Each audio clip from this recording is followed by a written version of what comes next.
Life is a journey, not a destination. There are no mistakes, just chances we've taken. Hi, Victoria back again, and welcome to video number 2 on the heroine's journey. You know, it's kind of funny, just a little aside here for a moment. In making these videos, there's something new for me. And in the last video, we ended up talking about those threshold guardians and how they can keep you from moving from the known world to the unknown world. Well, I just want to clue you in that for me, I had to deal with those threshold guardians just to make these videos. And now that I have, and I've said yes, it is a journey, an adventure, a road of adventure and new learning for me. So I'm exactly where you are. I just want you to know that. All right, so this video will have two parts. The first part, I want to talk to you about this road of adventure and what happens when you say yes. You say yes. It's such a big thing when we make a commitment. So I've seen whole lives transformed by the word yes, and it's very, very powerful. So when you say yes and you step on your heroine's journey, you begin a twisty, windy road full of lessons and adventures and new experiences that are going to stretch you. They're going to help you grow. What I've noticed in my life, and this has happened so many times, is that when I say yes, when I truly commit myself, magic happens. It happens all over the place. It's incredible. And yet until I say that yes, until I fully commit, I'm holding it back. It's like there's a psychic moat around all that good stuff that can't come to me until I really commit.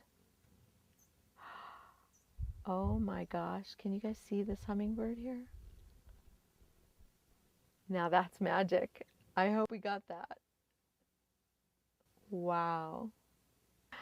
That was incredible. That was incredible to be talking about magic and have a hummingbird come, because hummingbirds are all about a harmonic vibration. And isn't that what we had to have in order to move past the guardians? So you're going to take this journey, you're going to say yes, and the magic is going to arrive. I have a quote that I honestly can say that I have carried around with me for 20 years, and it's from a Scottish explorer named W.H. Murray.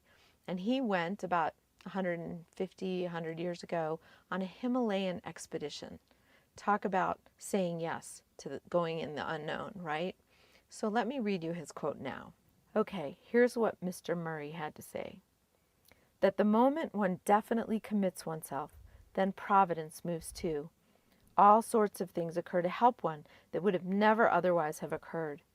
A whole stream of events issues from the decision, raising in one's favor all manner of unforeseen incidents, meetings, material assistance, which no one could have dreamed would have come their way.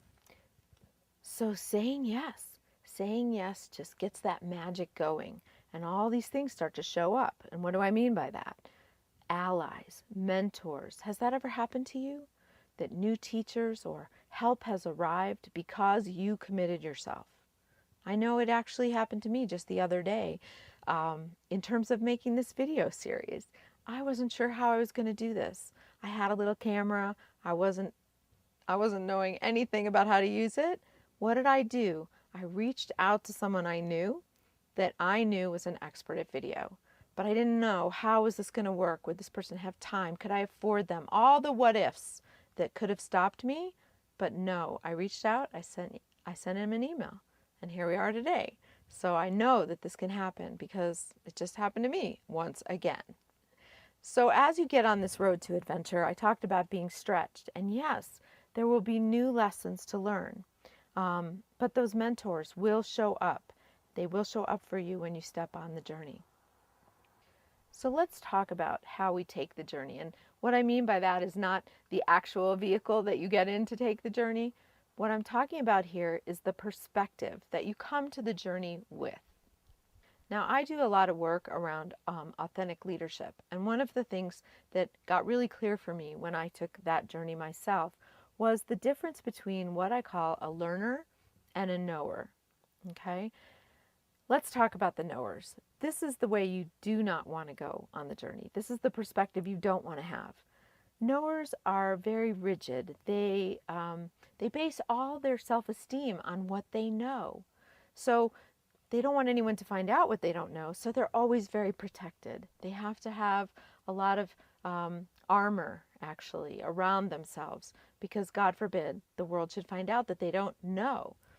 And I'm sure you know knowers in your life. I'm sure you've seen a couple knowers going at it with each other about how, no, I know, I'm right, and you're wrong. They're very arrogant, they're very rigid, and being a knower on your journey is going to cut you off from so much of the magic that's there waiting for you. So, if you're not going to be a knower, what is the perspective? What is the tool that I offer you to embrace as you take your heroine's journey? I call it being a learner. A learner is someone who wants to achieve the results that they want to achieve, right? So they recognize that there's some learning that they need to do in some area of their life. In order to get results, they have to be a learner. Their self-esteem isn't all tied up in this. It's really just the opposite. They know that by learning, they will grow who they are and they can be more effective in the world. So a learner is fluid. They're flexible. They're always looking for more tools, more skills, more ability in how they can show up in the world. So whether it's you yourself, or even if you're in a team or a group of people, having a group of learners will always enhance the journey. So I want to invite you to embrace the perspective of being a learner for this stage of the heroine's journey. It's really going to call in the magic that I talked about, that yes, the allies, the mentors are going to show up. And as you take on new challenges, you are going to be fluid and flexible. So let's all take a breath now together. Because we've come to the part of the heroine's journey that is the most scary to everyone. Because it's really that place where we're called to transform. It's a place we're called to leap and let go and go into the mystery where there are no answers. I know we're all really excited about having answers in life, and this is the place where there aren't any. This is the part of the journey where I allude to it being like a trapeze act. So we're on our bar, our trapeze bar, and we know that bar and it's safe, and as long as we hold on, we're going to be okay. And yet out there, across the way, across the void, is another bar. And that bar is really what we're being called to. And yet between here and there is that empty space, that place of not knowing, which in our culture makes everybody very, very uncomfortable. And so this is the part of the journey where we have to leap and let go and trust that we'll learn to fly. So you've probably known the terror yourself of swinging out into this big empty void. So just think for a minute and take yourself to that place in your life where you've done that before. Or it may be exactly where you are right now, holding on to that bar really tightly, afraid to let go of what you know and become who you could be. I want to share with you briefly a story of mine of leaping and letting go, and a big transformation time. As a matter of fact, it was one of the biggest transitions of my life. I was 28 and I was a dancer, a professional jazz dancer, and I was living in Boston at the time. And dance was my whole dream. It was all I had dreamt of becoming. And I was doing it. I was living the life. I was performing. I was choreographing. I was rehearsing. I was taking class 24/7. And that really is what a dancer's life is. And so while there was a lot of fulfillment that I was getting from having achieved and come this far, it was all beginning to take a toll on my body. 28 is actually pretty ancient for a dancer. And so each day it got worse and worse, the injuries and the pain that I was dealing with. Life was calling me to change. I was getting the messages every moment from my body. Was I listening? Nope. So even though as a dancer I was trained to be fluid and flexible, was I? Nope. Because my whole identity was caught up in being a dancer. That's all I thought I could be. And if I couldn't be that, I felt robbed. I felt let down, defeated, disappointed, and paralyzed, really. Like, what else was there for me? This was a really, really hard time. And as the call got louder and louder and I wasn't listening to it, it got even more painful. Essentially, I was just creating more and more suffering for myself. So what happened was that I pretty much spiraled down into a place of a lot of despair. I felt let down. I felt my dream was dying. And I felt that my life had nowhere to go. Another interesting aspect of this time for me was that I was actually offered a job and training to become a travel agent. And this was a mentor. Remember, I talked about mentors showing up? This was a mentor showing up in my life, but I was so rigid, so armored as the knower, I couldn't see the gift that was being offered to me. So you might keep that in mind in your journey. And when things are offered to you, they don't always look like what you think they should look like. So how did I get through this time? How did I make it through this transition that was so challenging and that I was in this deep well of suffering for so long? I actually met my inner coach. I'm going to call her Glinda, my good witch of the north. And what she was really all about was love and compassion and acceptance. And that's where this part of the heroine's journey takes a transition from Joseph Campbell's work and heroes and slaying dragons, because this part here is really about the feminine principle of love. It's an elixir, and when we feed that elixir to ourselves and the parts of ourselves that are in pain, that are in the dark, that don't know what to do, we transform. We are changed. And so what my Glinda told me inside was, go ahead, try it. You don't have to have all the answers. She gave me permission to step out off the edge. And she said, go get that training, that job. It's all right. And so actually, I finally, after a lot of struggle, took her advice. And I went and moved to New York for a few months, and I got trained as a travel agent.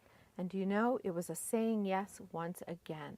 And it brought me back to myself because I learned a whole new set of skills. I found a whole new calling in the world. And what happened was I ended up starting a business called Breakaway Adventure Travel.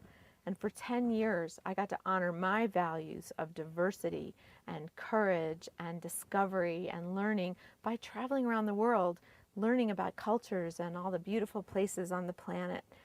So it was a whole new adventure that I couldn't ever have imagined until I said yes. And until I brought in some compassion for myself, and that it was okay that I was afraid. It was okay that I was terrified to take this leap. And when I gave myself those feminine tools of acceptance, of compassion, and of love, all my fear was transformed. And in it, I was transformed. When we face the dark parts of ourself, and when we feed that part with this elixir of love, we become somebody new. We become transformed. And we get to gain back the treasure being who we truly are.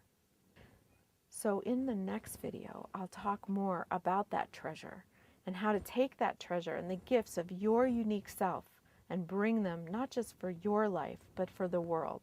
Because the world is longing for your gifts. You're the only one that can bring them, and that's your job. But you can't get there until you go through this transformation.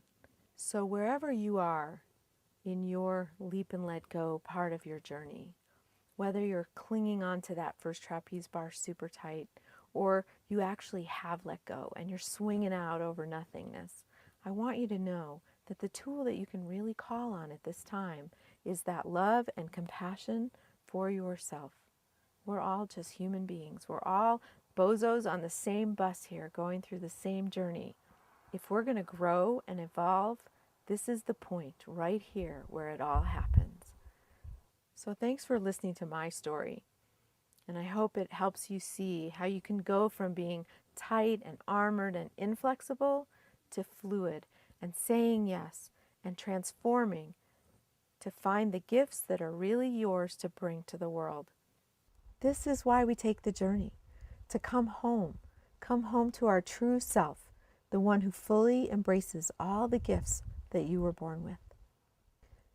In my third and final video, you will get to claim the treasure of these gifts and the discoveries will lead you back home to a new aliveness and a new connection, not just with you, but with the world. This will become a time of contribution and fully standing in your presence and your power, really savoring the juiciness of you and serving the world. So click now and join me for video 3.